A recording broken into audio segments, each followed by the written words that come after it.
Bonjour, dans cette vidéo, je vais vous parler des positions existentielles, qu'on appelle aussi positions de vie. C'est un concept qui est issu de l'analyse transactionnelle et qui permet de nous éclairer sur le positionnement que nous adoptons a priori face à la vie et face aux autres.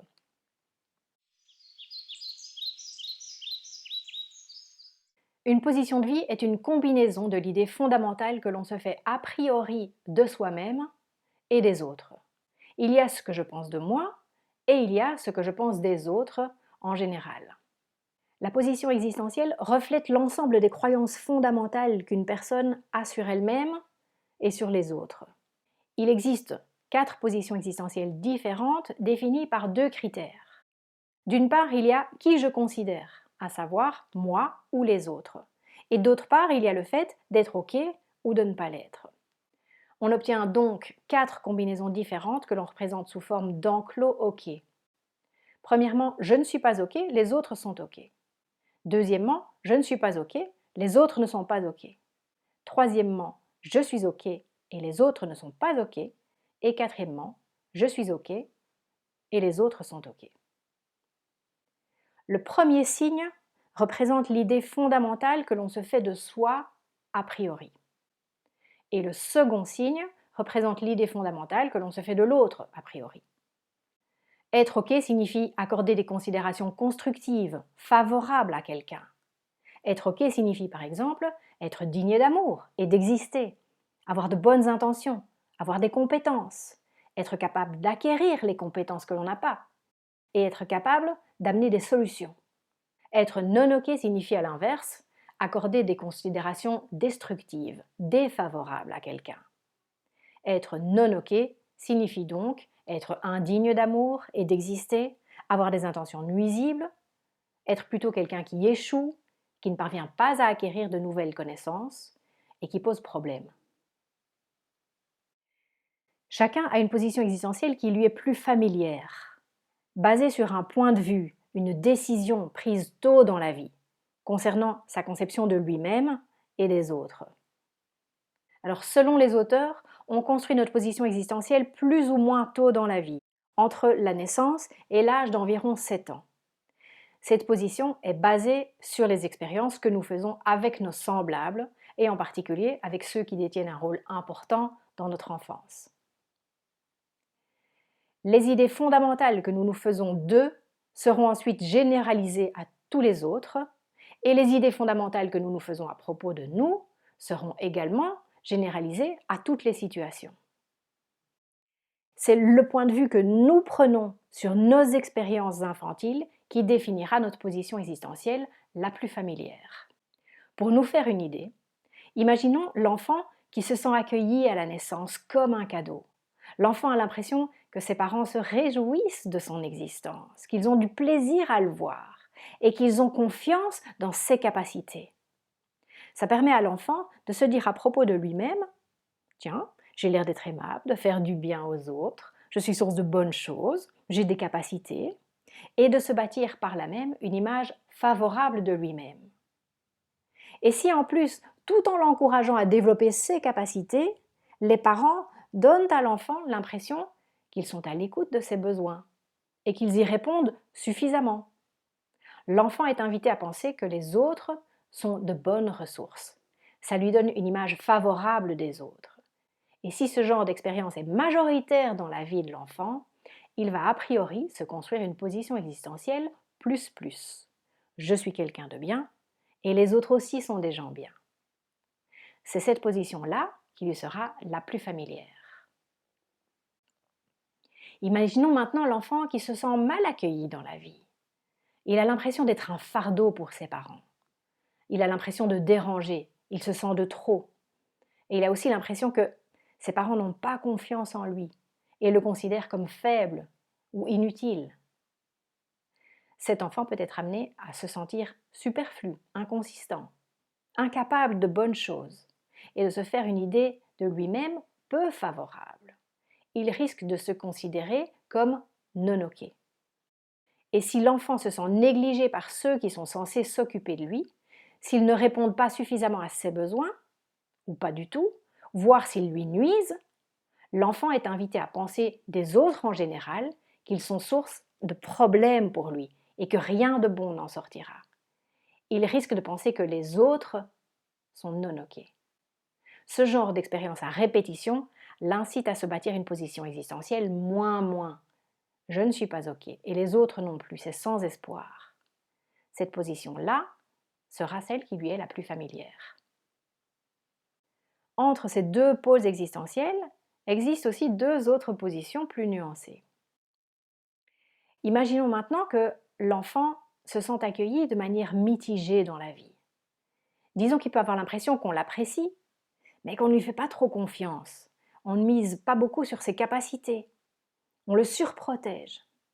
Et si ce genre d'expérience et de ressenti se reproduit souvent au cours des premières années de la vie, l'enfant est invité à penser de lui qu'il est immature, peu doué, et il va se construire une image de lui non OK.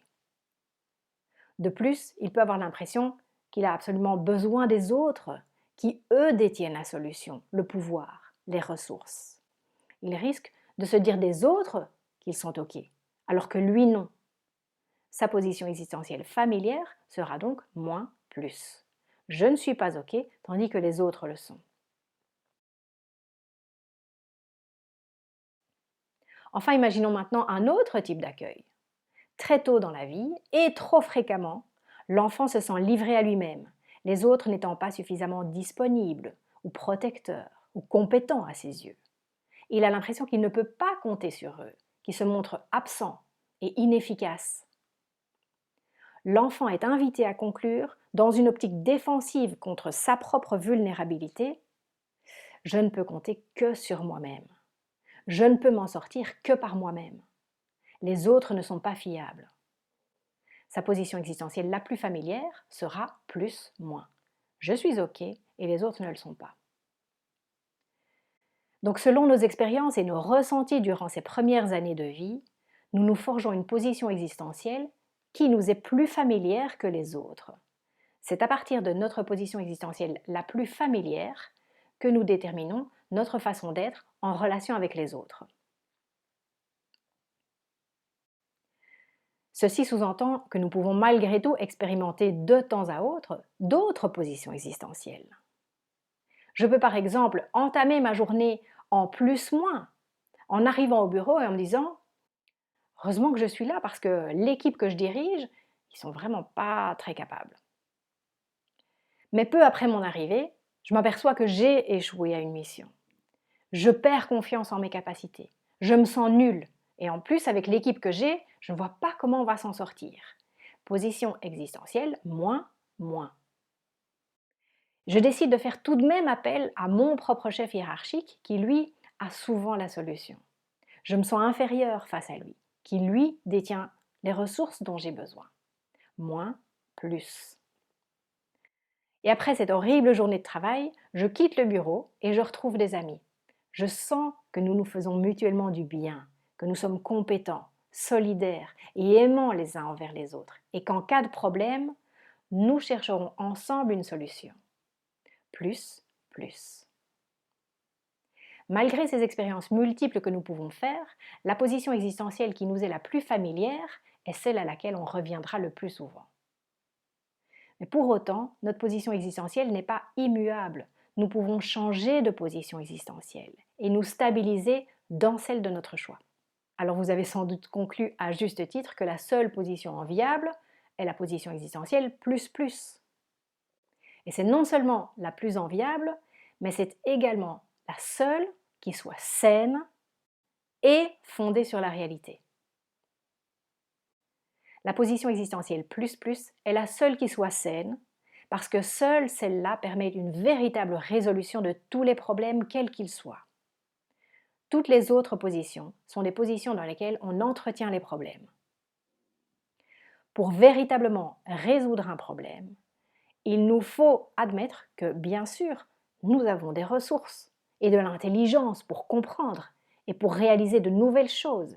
Et il nous faut reconnaître nos capacités propres à trouver des solutions et à les implémenter. Et il nous faut également reconnaître les capacités d'autrui, à comprendre également de nouvelles choses, à amener des solutions, à les appliquer, à contribuer positivement à ce monde. Donc c'est avoir a priori confiance en soi et en les autres. C'est se considérer soi-même et considérer chacun comme un être digne d'amour et digne d'exister, qui a des compétences, qui est capable d'acquérir les compétences qu'il n'a pas, et qui est capable de comprendre et d'amener des solutions, et qui est capable de bienveillance, de solidarité, d'altruisme, de cohérence, d'efficacité, etc. Enfin, la position existentielle plus plus est la seule qui soit fondée sur la réalité, à savoir qu'il est irréfutable que chacun de nous est digne d'amour et d'exister, que chacun de nous est capable d'apprendre, de changer son comportement, et peut être source de choses constructives et d'amour inconditionnel. Alors à vous maintenant d'adopter le point de vue d'une position existentielle plus plus indéfectible.